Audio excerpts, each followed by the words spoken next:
Good morning, good afternoon, good evening.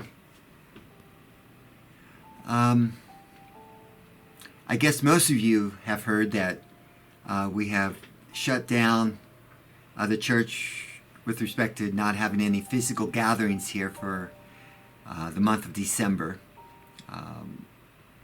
Things have gotten a bit out of hand with, say the least, with the COVID virus, and a number of our people are coming down with it. Nothing that we're aware of people having gotten the virus from a church function, but at the same time, it's not worth taking a risk. This is not an overreaction. This is just a practical response to taking care of each other and loving one another. That's all it is. It's just an expression of love. I'm going to share with you some thoughts, a couple thoughts that have been bantering about in my mind concerning the church. First, this church and the church in general is not here to make you happy. I mean, I want you to be happy, but that's not our purpose or our role. Our purpose is to help you to become like Jesus. You want our mission? There you go. Okay. Expect the former and you'll live disappointed. Expect the latter and you will live with, I think, deep satisfaction and significance. This conversation has happened between myself and some of my colleagues in the ministry. Nearly every colleague of mine that I've spoken with has seen over the past few months kind of an uptick of people in the church coming to them saying, that they're upset with something that happened, something that was said, something that was done. And there's been like this uptick within the congregations of my colleagues, and including mine, where people are just angry. They're just angry. And, I'm keenly aware of this. I know your associate, Tammy, is very aware of this as well. People are just struggling to manage themselves. And their perception of church in this, well, it's kind of like an outrage culture that we're living in. I was kind of hoping that after November 3rd, that things would quiet down a bit and all these angry projections upon church leaders and churches would recede. But so far, my field notes that I've been taking have shown that I've been mistaken, at least to date. At the root of this problem, of these two key insights of the church's purpose to make you happy or the church's purpose to make you like Jesus, at the root of this is really our understanding of ecclesiology. How do we understand God's church? When we get these two key insights straight, they can offer us some guidance in how we take in the church experience. And if we can get these two key insights squared away in our heart and mind, I think many of our dilemmas and concerns will not be so drastic. And maybe even some of them might melt away. I don't know. I'm just kind of making my best guess on that. When we misunderstand and misappropriate these two key insights, our church experience can go off the rails, and it can lead us to being very frustrated with people like me, by things that I say and do, or don't say or don't do. And just be angry and frustrated with church in general.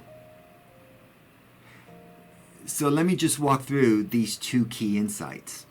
Take them apart just a tad. First, your church's purpose is not to make you happy. End of sentence, period. This sounds simple. It runs the risk of coming across as just simplistic. Saying this statement, to me, sounds so obvious. It almost feels like a waste of breath, but it's necessary breath I need to expel. Many of us, I think, expect our churches to make us happy. So let me speak to that directly. Your church is not the source of your frustration with life. Okay?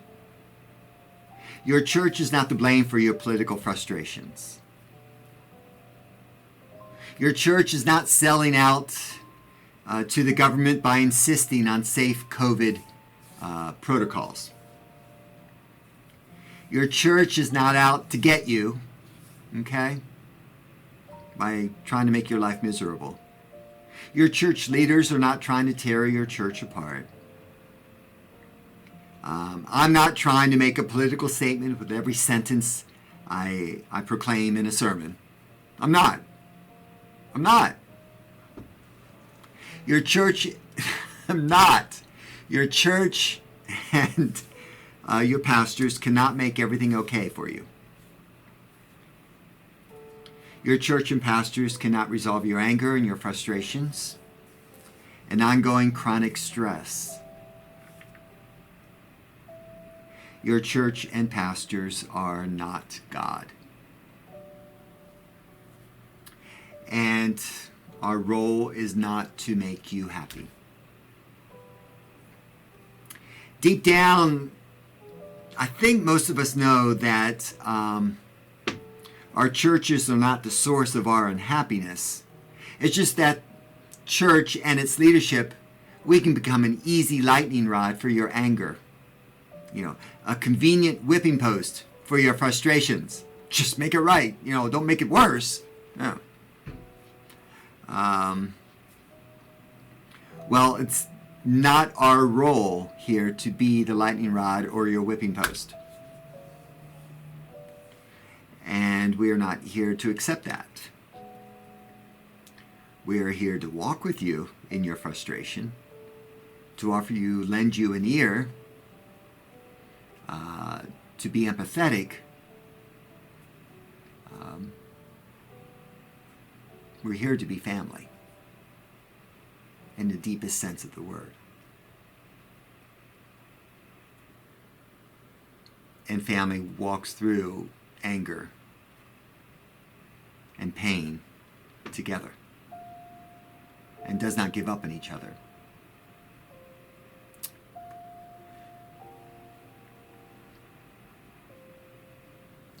The church, though, has a very key purpose and role for its existence.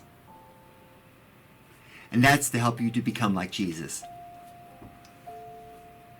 Again, at the risk of coming across simplistic, this need to state the obvious kind of, puts me on edge because it seems so evident that that's what we're about. You know what the church's mission? Help you to become like Jesus. How's that?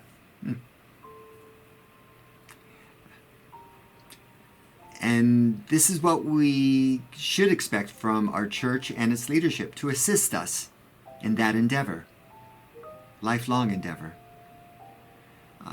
We are called, your church leadership is called to constantly, consistently, and unequivocally call each of you towards a transformation where you will begin to reflect Christ to the world more and more. And when we fail to do that, then we have lost sight of our mission as a church.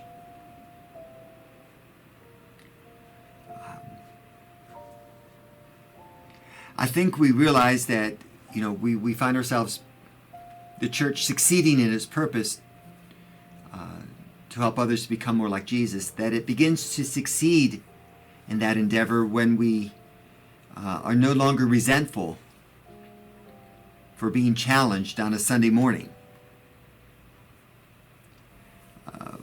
But rather we see that challenge as something that we need to think about and consider and somehow perhaps apply to our lives.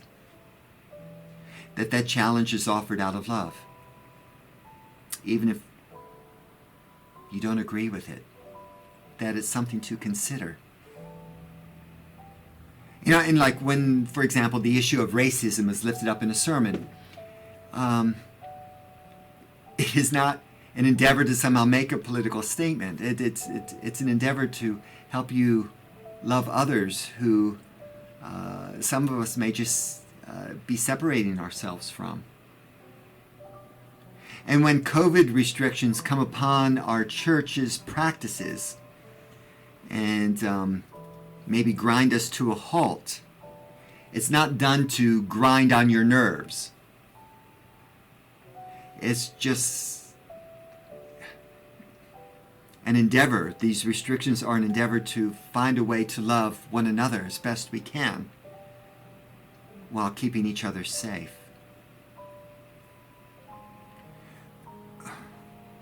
And I must say that when your church leadership doesn't overtly support your political views, it's not done to get under your skin or make life miserable for you. Because the gospel, it transcends partisan politics. It goes so much deeper. And maybe that's why I don't hesitate to lift up our daily life issues that we struggle with, because beneath it all is an endeavor to just help us to become more like Jesus. You don't have to like me as I challenge you. In summary, when we recognize that the purpose of the church is to transform us into a greater reflection of Jesus in this world, I would hope you would not be offended by being challenged. Jesus certainly challenged his people in his day and age. They didn't receive it well. We should expect to be challenged. Recognizing that we will not grow into God's hopes and dreams without letting go of some ways of our former selves for a new emerging self that is more centered on Christ.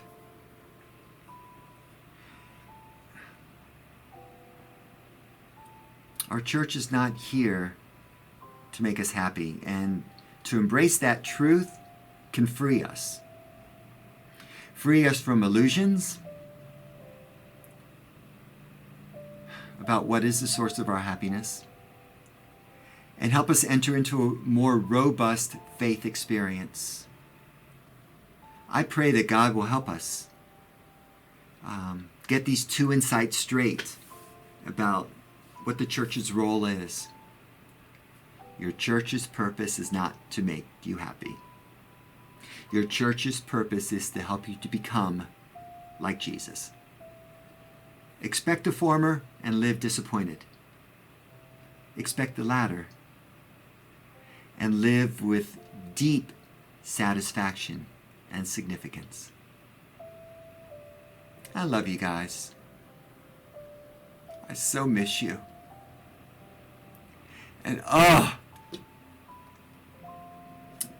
I don't hesitate. I know you guys know I deal with depression, and I'm very open and honest about that.